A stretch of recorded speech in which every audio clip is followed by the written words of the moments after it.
If young Metro don't trust you, I'm gon' shoot. Beautiful morning, yeah, the sun in my morning, babe. Nothing in the water. Beautiful morning, yeah, the sun in my morning, babe. Nothing in the water. I just wanna feel liberated, I just wanna feel liberated,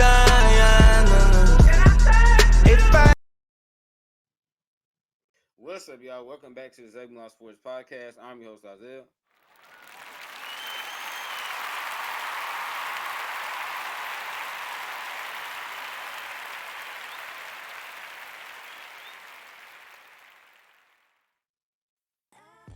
And I'm here to recap the Minnesota Lynx Game 1 victory over the New York Liberty, in which they won 95-93.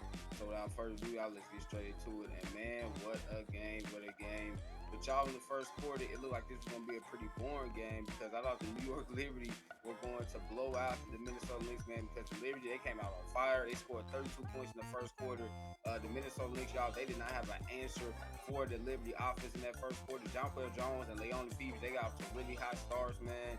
And I was like, oh my goodness, man, what is going on with the Minnesota Lynx defense? Because, you know, all season long, the Lynx have been the best team in the WNBA. But in that first quarter, y'all, they were not able to get enough stops against the New York Liberty. And then on the opposite side for the Lynx, they were not able to, generate a lot of open shots. The only player that really played well offensively in that first quarter was Caitlin Bride. She was able to kind of keep things afloat, y'all.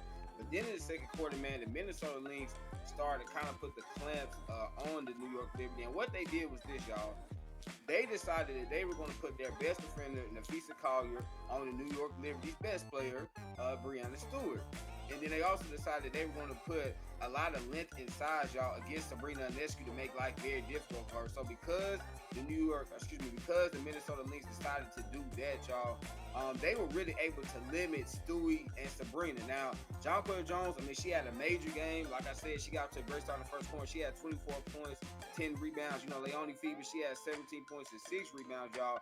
But Stewie and Sabrina, they really struggled. I think Sabrina, she was like 4-15 from the floor in the first half, y'all. And even though Stewie had 18 points, it took her 21 shots to get those 18 points. And Sabrina had 19 points, but it took her 26 shots to get those points. And so I love what Cheryl Reed decided to do. Like, hey, we're going to take away your two top players. We're going to make Jonquel Jones, even though Jonquel Jones is a great player, obviously she's not as great as, Sabrina and Stewie are. And then she was like, and then Cheryl Reed was like, we're going to make, Phee beat us. And again, Phee is a good player, but she's not Sabrina and Stewie, y'all. So I thought this was a great thing by Cheryl Reed to do.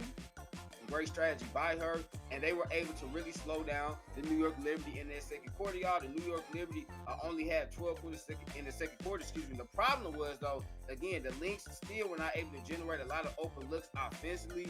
Their offense never got really into much of a rhythm, y'all. The Phee and Courtney Williams, they had not caught fire yet, and it was really, again, like I said, in the first quarter, it was Caitlin Bride that kept things afloat.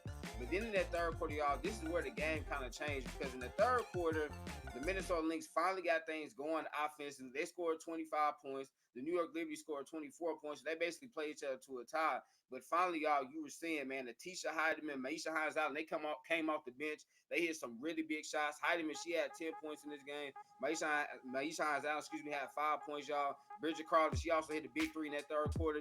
And they were, they started like the Minnesota Lynx team that we've been seeing all season long. And then again, Stewie and Sabrina, they were still struggling, but Jonquel Jones and Phee, they were still doing their thing, y'all. And then in that fourth quarter, y'all, this might have been the best fourth quarter I've ever seen in a WNBA game. Not just a finals game, y'all, but just a WNBA game in general, man, because the Minnesota Lynx, they were down by 15 points. Y'all remember in the second quarter, they were down by 18 points. But in the fourth quarter, y'all, with 5 minutes left to go in the game, they were down by 15 points. And it looked like the Liberty had this game in control, y'all. And then what did the Minnesota Lynx do? The Minnesota Lynx, y'all, they held the Liberty to only 3 more points in the last 5 minutes of the game. Think about that. I told y'all the Liberty had 81 points with about 5 minutes left to go in the ball game, y'all. The rest of the game, the Liberty only had 84 points, which means what? They only scored 3 more points in regulation. The Minnesota Lynx, y'all, absolutely locked down the New York Liberty, and the Phee, my goodness. this is probably one of the best defensive performances I've ever seen in my life. Because not only, I told y'all, Stewie only shot like 6 of 21 from the floor, y'all. Not only was she playing great defense on Stewie, but there was also a couple of times when she got switched on to Sabrina Ionescu. Y'all see right here. Look at this defense by Phee. Look at her sliding her feet, sticking with Sabrina Ionescu, getting the block. I mean, Phee was all over the floor, y'all, defensively. She had a brilliant defensive performance in the fourth quarter. So did the rest of the team, like Bridget Cross and Alana Smith. They were huge in that fourth quarter, y'all. And then at the end of the game, y'all, Courtney Williams hit one of the biggest shots in WNBA Finals history, man. That 4-point play that she had, and you can tell when Courtney Williams hit that shot, that sucked all the life out of the New York Liberty team and their fans, because they knew at that point the game was over. Now, even though, y'all, after Courtney Williams hit that shot, what happened? The New York Liberty, they go down. Stewie, she gets fouled. She has a chance to win the game. She makes the first free throw. Then she misses the second free throw, y'all. And we know Stewie is one of the best free throw shooters in WNBA history. But I think the reason she missed that second free throw, y'all, is because mentally she had checked out. Because, again, when Courtney Williams made that 4-point play, I mean, that was an improbable shot. I didn't even think the shot was going in. I really did it. But then not only did the shot go in, y'all, but she switched it. It was all net. I think the New York Liberty knew then, we have no chance of winning this game. And so Stewie, she missed that free throw, y'all. The game goes into overtime. Courtney Williams hits 2 big shots. One was a mid-range shot. The other was a layup, y'all. Then the Phee, you see this picture right here. The Phee, man, she had a fadeaway post-up shot, y'all, that basically won the game for the Minnesota Lynx. And they stunned the world, completing the 18-point comeback, y'all, completing the 15-point comeback in the fourth quarter to win this game. And now the New York Liberty, y'all, they are in a must-win situation in game 2, right? Because they should have won this game. This was inexcusable. But give a ton of credit to the Minnesota Lynx, man. I told y'all earlier, Kayla McBride, she kept them afloat offensively until Phee and Courtney Williams found their rhythm offensively. And then once all three of them got going offensively, man, they were able to get a lot of stops defensively in that fourth quarter. Again, Bridget Carlton, Alana Smith, man, making key defensive stops, y'all. Really giving going out there, playing their hearts out. And so the New York Liberty need to win game 2, y'all, because if they don't win game 2, the Minnesota Lynx are probably going to close this series out in Minnesota in game 3. Seriously. They're going to close the series out in game 3 in Minnesota if the Liberty do not win game 2. But let's see, y'all, if the New York Liberty, because their backs are against the wall, how are they going to respond? Right? Because let's be honest, this year, the New York Liberty, they have not been through a lot of adversity. Now their backs are against the wall. They're going through a lot of adversity right now. I know they have to be reading what people are saying about them on social media, right? A lot of people are making fun of New York Liberty. Why? Because they blew 2 leads, y'all. They were up by 18 in the second quarter. Then with 5 minutes left to go in the fourth quarter, they were up by 15. So you blew 2 leads. 2 leads in one game. Right? And you were at home. And you still couldn't close the deal. So now let's see how this New York Liberty team is going to respond, y'all.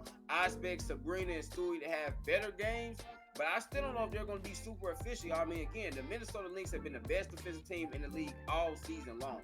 So they're still going to have, troubles going against this great defensive team that the Minnesota Lynx have, y'all. All the length and size that the Minnesota Lynx possess. But I do expect them to play better. I do think, y'all, they're going to win game 2 because I think they're going to come out, play with a lot of effort. I think their crowd is really going to, get them going. But I'm telling you, if they do not win game 2, this series will be over in 3 games, y'all.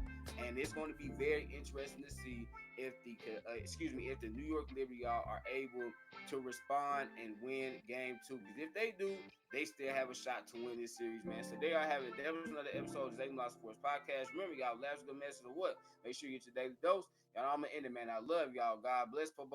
Peace.